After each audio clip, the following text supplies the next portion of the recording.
ये है आपका अपना चैनल एजुकेशन ब्रेकिंग न्यूज।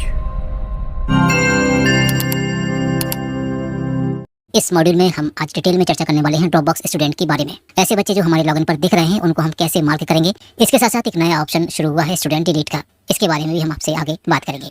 कुछ इस तरह से यूडाइस पोर्टल के अंदर जाकर आपको मिलता है ड्रॉपबॉक्स स्टूडेंट का ऑप्शन, और इसमें आपको करना होता है हर बच्चे के नाम के लास्ट में जाकर उसके स्टेटस को अपडेट। और स्टेटस में अपडेट में दो तरह के ऑप्शन है, पहला सब स्टेटस है और उसका रिमार्क है, और ये दोनों ऑप्शन ही बताते हैं बच्चे की एजुकेशनल या ड्रॉप आउट की स्टेटस। सबसे पहले हम एक एक सब स्टेटस और रिमार्क को देख लेते हैं और फिर इसके बाद चलते हैं ऑनलाइन और देख लेते हैं इस ऑप्शन तक हम पहुंचेंगे कैसे। ड्रॉपबॉक्स स्टेटस में हम देखेंगे सब स्टेटस क्या क्या होते हैं। इसमें सबसे पहले होता है एक मार्क ड्रॉप आउट का। मार्क ड्रॉप आउट से तात्पर्य है कि ऐसे बच्चों को आपको ड्रॉप आउट मार्क करना है जो वाकई अब स्कूल को छोड़ चुके हैं। इसके बाद ऑप्शन होता है due to progression oblique TC का। ऐसे बच्चे जो प्रोग्रेशन और टीसी से रह गए हैं उनके बारे में आपको मार्क करना है। इसके बाद आता है माइग्रेट टू अदर रीजन। ऐसे बच्चे जो माइग्रेट कर गए हैं, चले गए हैं दूसरे रीजन में। और इसके बाद होता है move to other mode of study, यानी ऐसे बच्चे जो हमारे सामान्य शिक्षा से हटके किसी दूसरे मोड में अब स्टडी करने लगे हैं। इन चारों स्टेटस के अलावा एक नया ऑप्शन ऐड हुआ है, नया स्टेटस ऐड हुआ है, और वो है डिलीटेड का। इस ऑप्शन से आप बहुत सारे बच्चों को डिलीट कर सकते हैं। कुछ कंडीशंस हैं, उनको भी हम बारी बारी से देख लेते हैं। चलते हैं पांचों तरह के स्टेटस को देखते हैं, इनके अंदर रिमार्क क्या क्या दिए गए हैं। सबसे पहले देखते हैं डिलीटेड। जैसे किसी बच्चे के लास्ट में आप डिलीट ऑप्शन सिलेक्ट करेंगे तो उसके अंदर आपको जो इसका रिमार्क बनना है उनमें तीन तरह के ऑप्शन दिए गए हैं। डिलीट ऐसे बच्चे हो सकते हैं जो आपके पोर्टल पर डुप्लीकेट एंट्री के रूप में पड़े हो, यानी एक बच्चे की दो बार एंट्री हो गई हो, या रॉन्ग एंट्री यानी धोखे से आपने उस बच्चे को लिख दिया हो। और तीसरा है ड्यू टू डेथ, यानी मृत्यु के पश्चात उस बच्चे को आप पोर्टल से डिलीट करना चाहते हैं। इसके बाद मार्क ड्रॉप आउट एक स्टेटस होता है। इसमें जो रिमार्क दिए गए हैं वो है other reason, economic reason, employments, student absent since many day, orphan या ट्रांसपोर्टेशन डिफिकल्टीज।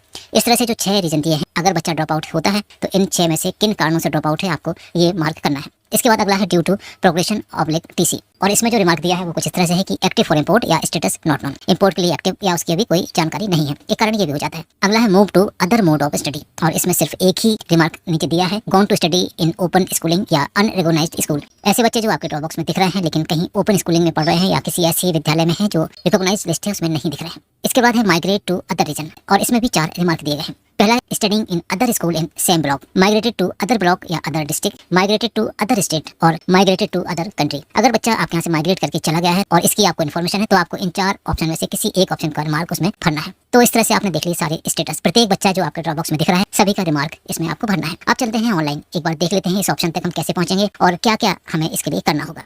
किसी भी ब्राउजर में ओपन कर लेते हैं udisplus.gov.in option, login for all module से अंदर चलते हैं, स्टेट सिलेक्ट करते हैं। इसके बाद ड्रॉप बॉक्स के लिए हमें चलना है स्टूडेंट मॉड्यूल के अंदर, लॉगिन कर लेते हैं। लॉगिन करना है आपको अपने स्कूल के UDIS कोड और पासवर्ड से। लॉगिन हो जाने के बाद आपको मिलेगा एकेडमिक ईयर, इसमें आपको करंट एकेडमिक ईयर में जाना है। यहाँ पहुंचने के बाद आपको लेफ्ट साइड में एक ऑप्शन दिखाई देगा लिस्ट ऑफ ऑल स्टूडेंट का, आप इसको एक बार क्लिक करिए। यहाँ पर आपको active student, drop box student, inactive student और एक्टिव स्टूडेंट 24-25 की लिस्ट यहाँ पर आपको दिखाई देगी। आपको इसमें जाना है ड्रॉप बॉक्स स्टूडेंट लिस्ट के अंदर।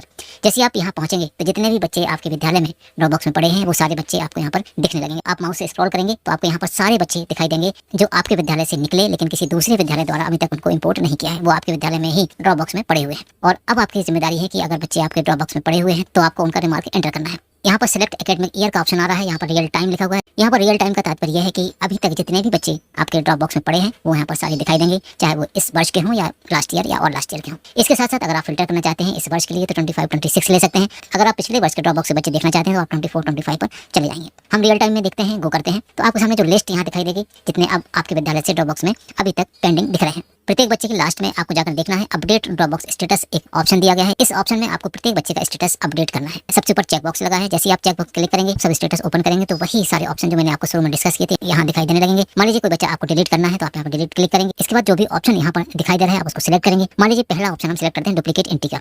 जैसे आप यहाँ पर डुप्लीकेट एंट्री सिलेक्ट करेंगे एक और इन्फॉर्मेशन आपको यहाँ पर भरनी पड़ेगी, लिखा हुआ है एंटर पेन विद डुप्लीकेट। अब यहाँ पर उस बच्चे का पेन नंबर आपको देना है जो बच्चा डुप्लीकेट है। अब यहाँ पर आपको उस बच्चे का पेन यहाँ पर लिखना है जिसकी वजह से ये बच्चा डुप्लीकेट हुआ है, यानी इस बच्चे को डिलीट करने के लिए आपको ओरिजिनल बच्चे का पेन यहाँ पर एंटर करना है। जैसे आप यहाँ पर उसका पेन एंटर करेंगे, अपडेट करेंगे तो ये बच्चा यहाँ से डिलीट हो जाएगा। इसके साथ साथ अगर आप रॉन्ग एंट्री करते हैं उसको अपडेट कर देंगे, डायरेक्ट अपडेट हो जाएगा। एक बच्चे को अपडेट करके देखते हैं, रॉन्ग एंट्री करते हैं, अपडेट करते हैं तो देखिए एक बार आपसे कंफर्मेशन मैसेज फिर से पूछा जा रहा है, कंफर्मेशन मैसेज के बाद अपडेट हो जाएगा। इसके साथ साथ ये वाली एक्सरसाइज आपने पहले भी की होगी, आपने हो सकता है पहले भी इस बच्चे के साथ स्टेटस को अपडेट किया हो। अगर स्टेटस चेंज होगा तभी स्टेटस अपडेट करेगा, और मान लीजिए वही स्टेटस है जो आपने पिछली बार अपडेट किया था, अगर आप अपडेट करेंगे तो देखिए यहाँ पर मैसेज आ रहा है no changes found to update. इसका तात्पर्य है कि पहले भी आपने रिमार्क को एंटर किया होगा लेकिन उसमें अभी कोई चेंज नहीं फाउंड हुआ है, इसलिए इसको अपडेट नहीं किया है। अगर कोई चेंजेस होता तो यहाँ पर अपडेट सक्सेसफुली हो जाता। इस तरह से देखिए मैंने एक बच्चे को किया, उसका स्टेटस पहले अपडेट नहीं था तो वो स्टेटस अपडेट सक्सेसफुली हो गया। इस तरह से आपको इस लॉगिन पर जितने भी बच्चे दिख रहे हैं सभी के स्टेटस को अपडेट करना है। उम्मीद है आप हमारी बात समझ पाए होंगे। फिर भी मन में कोई डाउट रहता है तो कमेंट बॉक्स में जरूर पूछिए। मिलते हैं एक नई वीडियो में एक नए टॉपिक के साथ। तब तक के लिए थैंक्स फॉर वॉचिंग।